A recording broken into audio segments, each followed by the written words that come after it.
بارش اللہ تعالیٰ کی نعمت بھی ہے اور اللہ تعالیٰ کا عذاب بھی ہے۔ قرآن کے مطالعے سے دونوں باتوں کا پتہ چلتا ہے۔ نعمت اس لیے ہے کہ بارش کی وجہ سے جانداروں کی جان محفوظ ہوتی ہے، بلکہ ابھی آپ کے سامنے سورۃ الانبیاء کی جو آیت کریمہ پڑھی گئی، اس میں اللہ تعالیٰ یہ بیان فرماتے ہیں وَجَعَلْنَا مِنَ الْمَاءِ كُلَّ شَيْءٍ حَيٍّ، ہم نے ہر جاندار کو پانی سے بنایا۔ اب اس سے پانی کی اہمیت کا اندازہ آپ لگا سکتے ہیں کہ اللہ یہ بیان فرماتے ہیں جتنے جاندار ہیں ان تمام جانداروں کو اللہ نے جان دی ہے، روح دی ہے، وجود بخشا ہے پانی کے ذریعے سے۔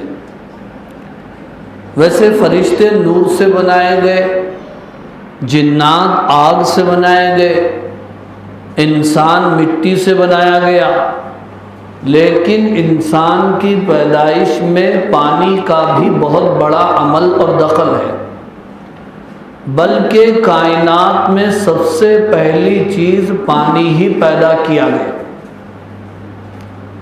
اللہ تعالیٰ کا عرش وَكَانَ عَرْشُهُ عَلَى الْمَاءِ، اللہ کا عرش پانی پر تھا، تو معلوم یہ ہوا کہ عرش الہی سے پہلے پانی کا وجود ہے، اور دنیا میں باران پانی ہے تو چاران زمین ہے، خشکی ہے، اور اس چاران زمین پر 7 بر اعظم ہیں جن پر دنیا قائم ہے، دنیا آباد ہے۔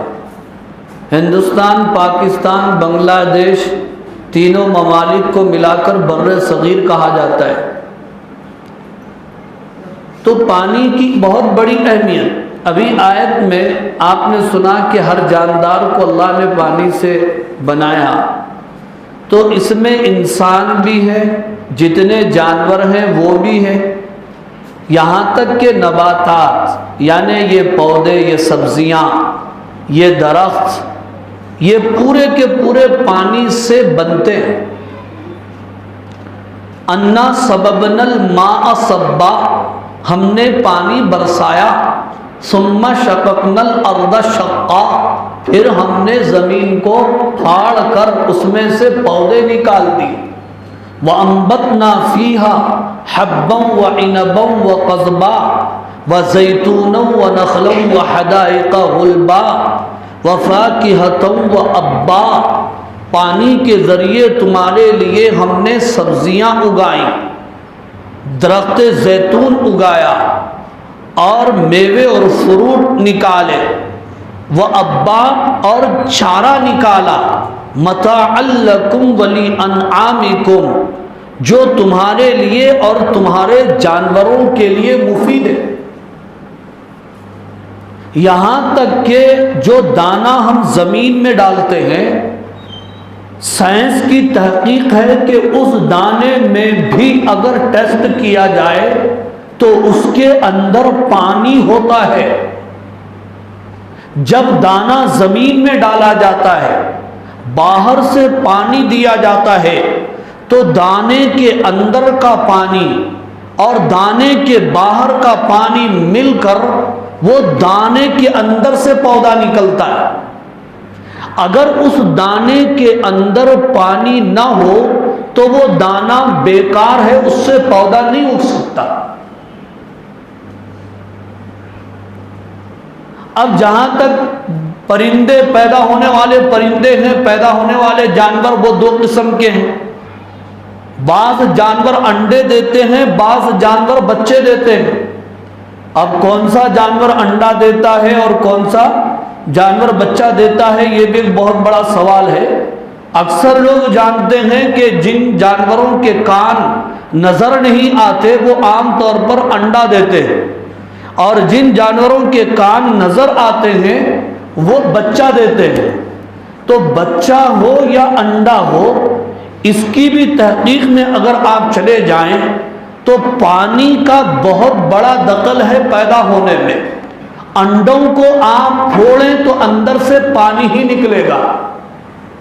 جو جانور بچے دیتے ہیں، انسان بھی اس میں شامل ہے، تو جو بچہ ہوتا ہے عربی زبان میں اس کو پیدا ہونے والے بچے کو جب اس کی پیدائش ہوتی ہے جنین کہتے ہیں۔ تو جو بچہ ماں کے پیٹ میں مادر رحم میں ہوتا ہے، جنین بچہ، وہ ماں کے پیٹ میں 3 جھلیوں میں ہوتا ہے۔ اسی لیے قرآن نے فرمایا، قرآن مجید کی آیات کے مفہوم میں بات ملتی ہے، 3 اندھیروں میں ہم نے تم کو پیدا کیا ہے۔ ایک تو ماں کے پیٹ کا اندھیرا، دوسرے بچے دانی کا اندھیرا، اور تیسرے بچے کے اوپر ایک باریک پردہ ہوتا ہے جسے جھلی کہتے ہیں، اس کا اندھیرا۔ ان تینوں اندھیروں میں ماں کے پیٹ میں اللہ بچے کو روزی پہنچاتے۔ تو جو ان 3 پردوں میں روزی پہنچاتا ہے، 3 پردوں کے باہر آنے کے بعد ہم کو روزی نہیں پہنچائے گا۔ اسی لیے سورہ فاتحہ میں مسئلہ ہی حل اللہ نے فرما دیا، الحمدللہ رب العالمین، سب تعریفیں اس کے لیے ہے جو سب کو پالنے والا ہے۔ تو ماں کے پیٹ سے بچہ اس وقت تک باہر نہیں آ سکتا جب تک کہ ماں کے پیٹ میں ایک اندازے سے پانی نہ ہو۔ وہی پانی بچے کے پیدا ہونے میں زور لگاتا ہے۔ اگر وہ پانی ختم ہو جائے تو ڈاکٹر لکھ دیتے ہیں آپریشن۔ وَجَعَلْنَا مِنَ الْمَاءِ كُلَّ شَيْءٍ حَيٍّ، ہم نے ہر جاندار کو پانی سے بنایا۔ افلا یؤمنون، کیا تم ایمان نہیں لاتے؟ اللہ ایک جگہ بیان فرماتے ہیں، ہم بادلوں سے پانی برساتے ہیں، یہ برسانے والا کون ہے؟ تم ہو یا ہم ہیں؟ وَأَنزَلَ مِنَ السَّمَاءِ مَاءً، آسمان سے پانی برسانے والا اللہ ہے۔ اب یہاں پر سائنس اور قرآن کا ٹکراؤ۔ قرآن کہتا ہے آسمان سے اللہ پانی برساتے ہیں، سائنس کہتی ہے کہ دھوپ جب ہوتی ہے سمندر کے بخارات اٹھ کر اوپر جاتے ہیں، پھر وہ جمتے ہیں، بادل بنتے ہیں، پانی برستا ہے، دونوں میں ٹکراؤ ہو گیا۔ قرآن تو کہتا ہے کہ آسمان سے پانی برستا ہے، سائنس کہتی ہے کہ بخارات اٹھتے ہیں، دونوں کا حل کیا ہے؟ تفسیر در منصور اٹھاؤ، حدیث کے حوالے سے انہوں نے لکھا ہے، اصل بات یہ ہے کہ اصل جو بارش ہوتی ہے وہ آسمان سے، جنت سے، عرش الہی سے ہوتی ہے۔ عرش الہی سے پانی نکلتا ہے، پھر جنت کا پانی اس میں ملتا ہے، پھر وہاں سے وہ پہلے آسمان سے ہوتے ہوئے 6 آسمانوں کا سفر طے کرتے ہوئے 7ویں آسمان کو پانی آتا ہے، پھر وہ پانی اونٹوں کی مقدار کی شکل میں اس کے قطرے ہوتے ہیں، وہ قطرے نیچے آتے ہیں، وہ چھنتے ہیں، وہ بادل بنتا ہے، پھر وہ بادل معمولی چھوٹے چھوٹے قطروں میں زمین کے اوپر جہاں اللہ کی مرضی ہوتی ہے برستا ہے۔ کبھی اس میں اولے بھی نکلتے ہیں، اس کی ماریں بھی پڑتی ہیں، اور اس کی وجہ سے کبھی پھل اور فروٹ بھی ضائع ہوتے ہیں، کھیتیاں بھی اس کی زد کے اندر آ جاتے ہیں۔ یہ ہے پانی کا نظام۔ اسی لیے حدیث میں کیا آیا، حضرت انس رضی اللہ عنہ بیان فرماتے ہیں، ہم بیٹھے ہوئے ہیں، پانی پڑنے لگا، حضور نے اپنے کپڑے ہٹا دیے، بارش کے قطروں کو اپنے بدن مبارک پر ملنا شروع کیا۔ ہم نے پوچھا اے اللہ کے رسول آپ نے ایسا کیوں کیا؟ تو حضور نے فرمایا یہ اللہ کی رحمت ہے جو میں اپنے بدن کو لگا رہا۔ لیکن ہر چیز کے استعمال کا ایک طریقہ ہوتا ہے۔ آپ نماز کے بعد جا کر کے یہ حدیث سن کر کے موسلادھار بارش میں صبح سے شام تک بھیگنے لگیں، شام کو بیمار ہو جائیں تو پھر صبح اٹھ کر مجھے بدنام کر دے، ایک مفتی آیا تھا بیان کر کے گیا میں پانی میں بھیگ گیا۔ استعمال کا طریقہ ہوتا ہے۔ قرآن میں کہا گیا شہد میں شفا ہے، آپ نے پڑھا نہار پیٹ اتنی بڑی بوتل آپ نے شہد کی لے لی، غٹاغٹ پی گئے، اس کے بعد پیخانے لگ گئے۔ ارے کیا بھائی شہد میں شفا ہے؟ پھر یہ کیا ہوا؟ لیکن پینے کا بھی تو طریقہ ہے نا، وہ طریقے سے آپ پئیں گے تو وہ چیز شفا بنے گی۔ پانی حدیث سے کیا معلوم ہوتا ہے؟ پہلی برسنے والی بارش وہ رحمت الہی ہے جو عرش الہی سے خارج ہے، تو اس کو تھوڑا بہت لے کر کے آپ اپنے جسم پر مل لیں گے تو اللہ کی رحمت ہے، وہ آپ کے لیے مفید ہے۔ بارش کے بھی آداب ہیں، بارش کی سنتیں ہیں۔ یہ بارش برستی ہے، ہم تماشا دیکھتے ہیں، ہم گھر میں بیٹھ کر صرف اتنا کہتے ہیں واہ بھائی پانی لگ گیا۔ میں تو سوچ رہا تھا انسان بھی بڑا عجیب ہے، دھوپ آئی، دھوپ دھوپ کیا دھوپ مار رہی ہے بھائی، بوٹی دھوپ، پانی وہ پانی پانی، اتنا پانی ہو گیا باہر نکلنے نہیں دے رہا۔ وہ پہلے زمانے میں بولتے تھے موگا بولتے چولہے میں ہاگا، ایسا پڑتا تھا پانی، وہ حال ہو گیا آپ کے پانی کا۔ لیکن اللہ یہ بیان فرماتے ہیں تم غور کرو میری اس عظیم نعمت پر کہ یہ برسات میری آیت ہے، میری قدرت ہے، میری علامت ہے، میری نشانی ہے۔ گھر میں بیٹھ کر تھوڑا سر کھڑکی میں سے نکال کر آسمان پر ڈال کر یا زمین پر بہنے والے پانی پر ڈال کر غور کرو یہ پانی برسانے والا کون ہے اور اس کا فائدہ کیا ہے۔ سوچتے ہوئے قرآن نے چیلنج کیا، سورہ ملک کی آخری آیت ہے ارأیتم ان اصبح ماؤکم غورا فمن یأتیکم بماء معین، بھلا تم بتلاؤ کہ وہ پانی جو زمین کے اندر ہے اگر ہم اس کو اندر ہی اندر کر دیں تو کس میں اتنا دم ہے کہ تہ سے پانی کو نکال سکے؟ تمہارے بورویل فیل ہو جائیں گی، تمہاری مشینیں فیل ہو جائیں گی، لیکن جب اللہ پانی کو اندر ہی اندر کر دیں گے کوئی نہیں نکال سکے گا۔ کوئی نکال سکتا؟ کتنے لیٹر پانی بچپن سے لے کر آج تک پی گئے اور ہضم کر گئے اور مرتے دم تک پیئیں گے، اس کا کوئی اندازہ ہے ہم کو؟ پھر کہتے ہیں اللہ نے ہم کو کیا دیا؟ پانی کی ایک بوند ہمارے لیے ہماری جان کو بچانے کے لیے کافی ہے۔ پانی کا وہ قطرہ اگر جاندار کو نہ ملے تو اس کے اندر سے جان ختم ہو جائے، وہ مر جائے، مردہ ہو جائے۔ وَأَنزَلَ مِنَ السَّمَاءِ مَاءً، اللہ نے آسمان سے پانی برسایا، فَأَخْرَجَ بِهِ مِنَ الثَّمَرَاتِ رِزْقًا لَكُمْ، پھر اس پانی کے ذریعے سے اللہ نے تمہیں پھلوں کی شکل میں روزی عطا فرمائی۔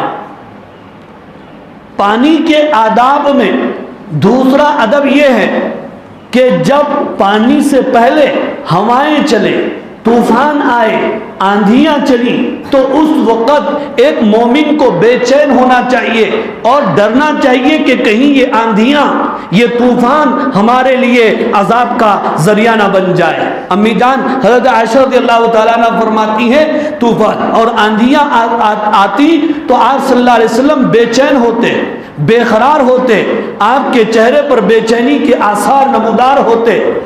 پھر جب بارش برسنے لگتی تو آپ کا چہرہ پر رونق ہو جاتا۔ میں نے پوچھا اللہ کے رسول ایسا کیوں؟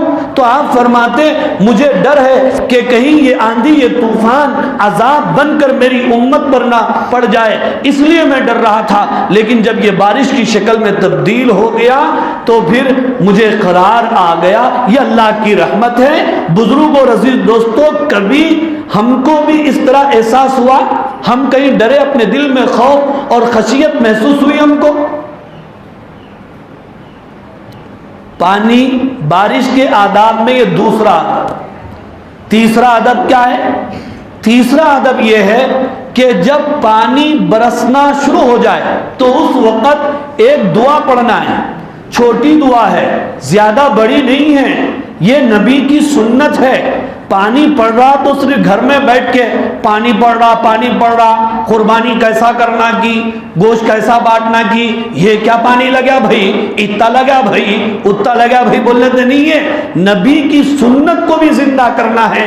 دعا یہ ہے اللہم صیبا نافعا، اے اللہ نفع بخش بارش نازل فرما، یہ دعا پڑھنا.